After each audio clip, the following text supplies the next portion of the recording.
Eh bien, tenez-vous bien, puisque dans quelques instants, on va pénétrer dans l'un des édifices de la monnaie royale canadienne, celui de Hull. Bien, là, on ne fabrique pas des lingots d'or comme on l'a vu dans un précédent reportage, mais plutôt des pièces de monnaie de toutes sortes. Alors, certainement que la visite en vaut le coup d'œil, la visite en vaut la chandelle, pour ceux particulièrement qui sont des collectionneurs de belles pièces de monnaie. C'est presque une mine d'or. Voyons ensemble.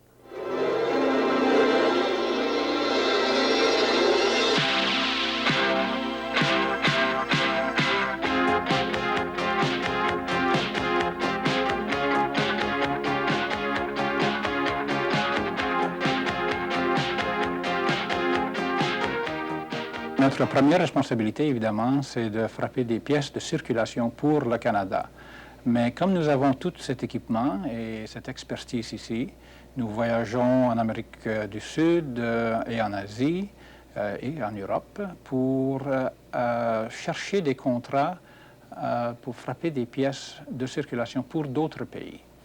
Ça, c'est, disons, sur le premier lieu. Après ça, nous avons des pièces numismatiques canadiennes, soit des pièces pour les collectionneurs. Il y a aussi les pièces qu'on appelle lingots or, les pièces la feuille d'érable. Et c'est une façon pour les individus d'acheter de l'or en payant une toute petite prime. Et c'est très populaire, en particulier en dehors du Canada, où 90% de l'or est vendu dans ces pays.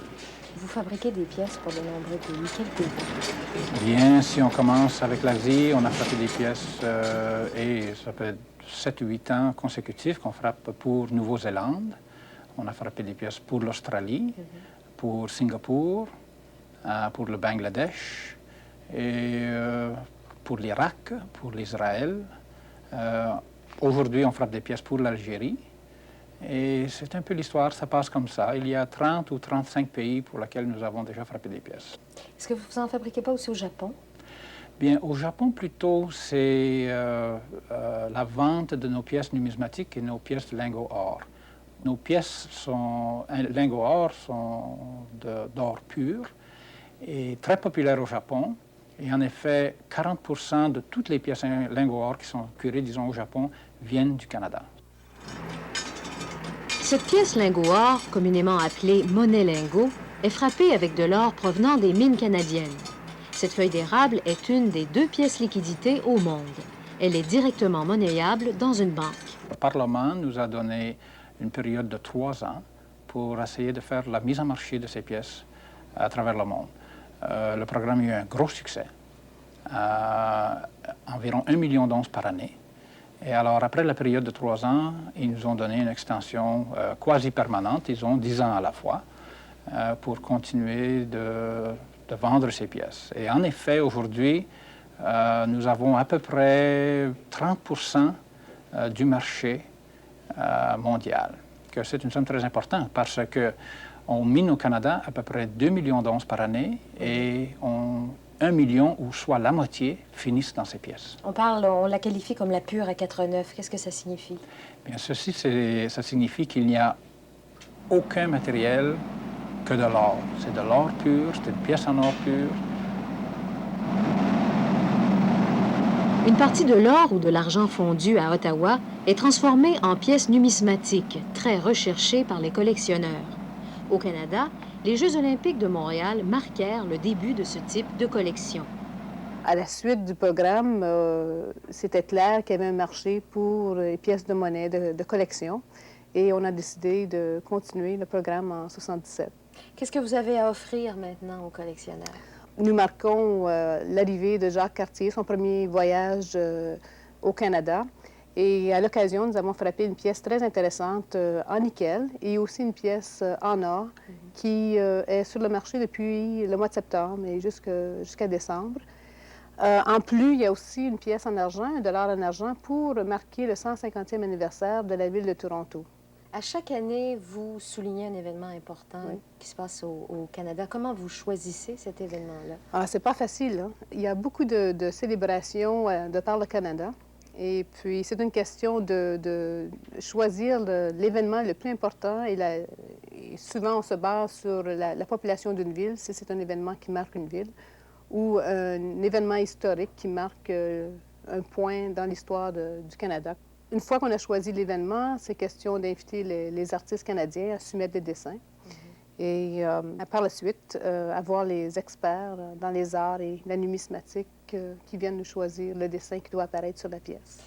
Un graveur fait un modèle du dessin qui est reproduit en relief, puis en acier. Ce modèle intermédiaire en acier est réduit de nouveau pour obtenir la matrice, qui servira à fabriquer des poinçons. À partir de ces poinçons, on fabrique des coins qui serviront à la frappe des pièces. Les flancs, ou pièces vierges, sont placés manuellement dans la virole. Les deux côtés de la pièce sont façonnés en même temps.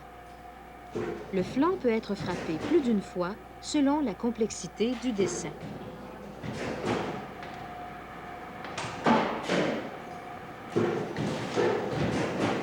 Chaque morceau est examiné par une personne sur les deux côtés, tout type défectuosité. On a 14, 15, 16 rejet sur le 100 en or. Ensuite de ça, sont retournés pour être fondus, refaire des strips, refaire des blancs avec. On recommence à procéder. Les pièces ne sont jamais touchées avec les doigts. On travaille soit avec des finger cuts ou avec des gants. Il ne faut jamais qu'elles soient touchées. Parce que dès qu'une pièce de monnaie est touchée avec les doigts, l'acide qu'on dégage, éventuellement, la pièce va ternir. Après avoir été soigneusement vérifiée, chaque pièce est emballée avec le plus grand soin, une à une, certificat d'authenticité et écrin de cuir inclus. Après tout, elle contient une demi-once d'or pur, 22 carats.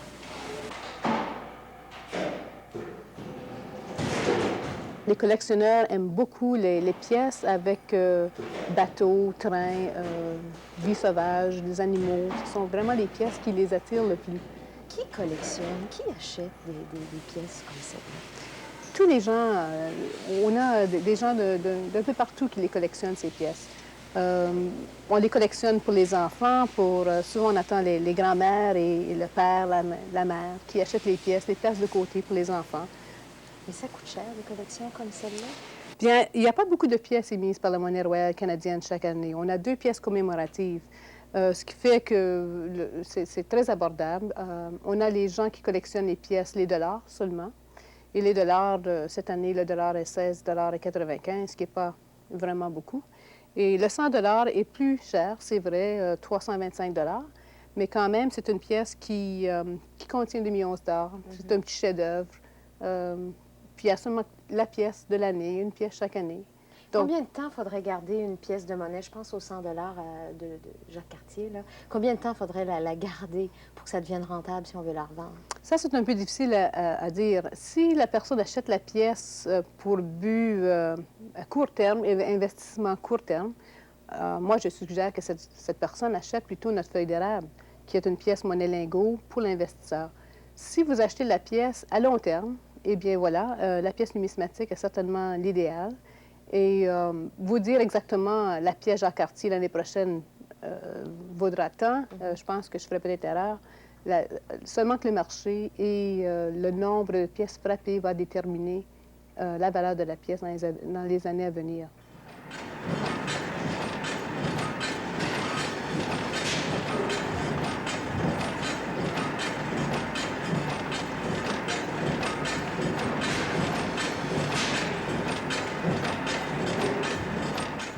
La feuille d'érable en or, quant à elle, est disponible en pièces d'une once, d'une demi-once ou d'un quart d'once. Ces pièces d'investissement sont emballées sous vide. Elles sont aussi pesées, car il faut s'assurer qu'elles valent leur pesant d'or. Car de l'or...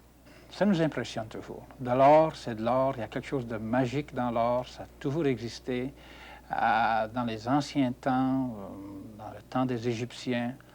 Et c'est quelque chose de valeur, c'est quelque chose qui retient sa valeur.